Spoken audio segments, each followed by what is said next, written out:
अगर student university से निकल जाता था किसी कारणवश कि पैसे नहीं है घर में, तो पूरी यूनिवर्सिटी के लिए शर्म की बात होती थी, पूरे समाज के लिए शर्म की बात होती थी कि समाज एक छात्र को पढ़ा नहीं पाया यूनिवर्सिटी में, और यूनिवर्सिटी के लिए शर्म की बात होती थी कि एक छात्र उसके विश्वविद्यालय से ड्रॉप आउट हो गया, निकल गया। लेकिन आज देखिए कि उसको संवैधानिक कर दिया गया नेशनल एजुकेशन पॉलिसी के नाम पर।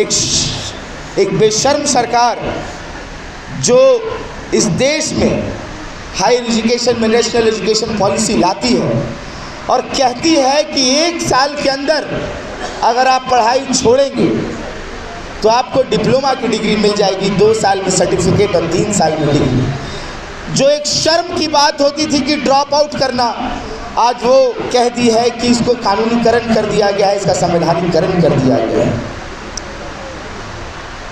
और इसी के खिलाफ हम जेएनयू में लड़ रहे हैं। हम इसी के खिलाफ जेएनयू में बोल रहे हैं कि जो वजीफ़ा मिलता है कि ज़्यादा से ज़्यादा लोग पढ़ सकें, कैंपसेस में जो स्कॉलरशिप मिलती है, रिसर्च में जो स्कॉलरशिप मिलती है, उसको कह लीजिए कि बढ़ाया ही नहीं जा रहा, रोक के रख दिया गया। उसके खिलाफ हम जेएनयू में लड़ रहे थे। तो जहाँ एक लड़ाई हमारी आइडियोलॉजी की थी, लाल झंडे की लड़ाई थी, जहाँ पे हम इस बात को कहने निकले थे कि गरीब का बच्चा, वंचितों का बच्चा, दलित का बच्चा, मजदूर का बच्चा, किसान का बच्चा कैंपसेस में पढ़ेगा, तो वहीं दूसरी तरफ अखिल भारतीय विद्यार्थी परिषद और आरएसएस पूरे कैंपस को बांटने में निकले थे हिंदू और मुसलमान के नाम पर। और जिसके खिलाफ हम खड़े होते हैं, और एक तरफ हमारी आवाज़ पढ़ाने की तरफ होती है, शिक्षा की तरफ होती है, शिक्षा में बेहतरी की तरफ होती है, वो हराती है सांप्रदायिक ताकतों को और हमारी वहाँ पे जीत होती है। तो आने वाले वक्त में एक और चुनाव है और जेएनयू ने एक मैंडेट इस सरकार के खिलाफ दे दिया है।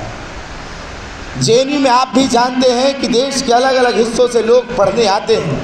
एक छोटा देश है, उड़ीसा के कालाहांडी से भी लोग पढ़ने आ रहे हैं, तेलंगाना के किसी गांव से भी पढ़ने आ रहे हैं, जम्मू कश्मीर के किसी शहर से भी आ रहे हैं, और बिहार के अलग अलग छोटे छोटे गांव से, देहातों से भी लोग वहां पढ़ने आ रहे हैं। और वहाँ पे लाल झंडे की ताकत है, वामपंथ की ताकत है कि इस तरह की डेमोग्राफी कि देश के तमाम हिस्सों के लोग पढ़ सकें, ये हमने बनाया है, ये हमारी जीत रही है। और वहाँ कह लीजिए कि वो एक मैंडेट देता है, और वहाँ पे जो जेएनयू बन के आता है, इन तमाम राज्यों की बकौल एक आवाज़ रहती है, इन तमाम राज्यों के छात्रों की आवाज़ रहती है।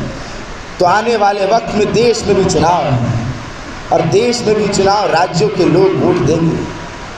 और छात्रों और युवाओं ने एक मैंडेट इस सरकार के खिलाफ दे दिया है कि हम तुमको हराने वाले हैं, और हम तुमको एक जगह हरा चुके हैं, और हम तुमसे डरने वाले नहीं हैं।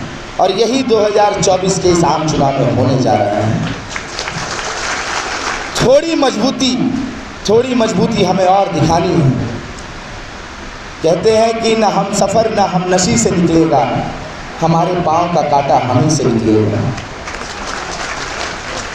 तो जो हमारे पाँव में जो कांटा चुभाया है इस सरकार ने, जो देश को बांटने का काम किया है इस सरकार ने, जो छात्रों के ख्वाबों को मारने का काम किया है इस सरकार ने, जो महिलाओं पर लगातार हमले किए हैं इस सरकार ने, जो दलितों और वंचितों को शिक्षा और रोजगार में जाने से रोका है इस सरकार ने, इसके खिलाफ हमें लड़ना तो पड़ेगा। और एक मजबूत लड़ाई की ज़रूरत हमें है यहाँ, एक मजबूत लामबंदी की ज़रूरत है हमें यहाँ पर, एक मजबूत छात्रों और युवाओं के मोर्चे की ज़रूरत है हमें यहाँ पर। और आपकी तरफ से जो मैसेज है, ये मैं फिर से जेएनयू लेके जा रहा हूँ कि बिहार में भाकपा माले तैयार हो चुकी है इस सांप्रदायिक ताकत को ख़त्म करने के लिए।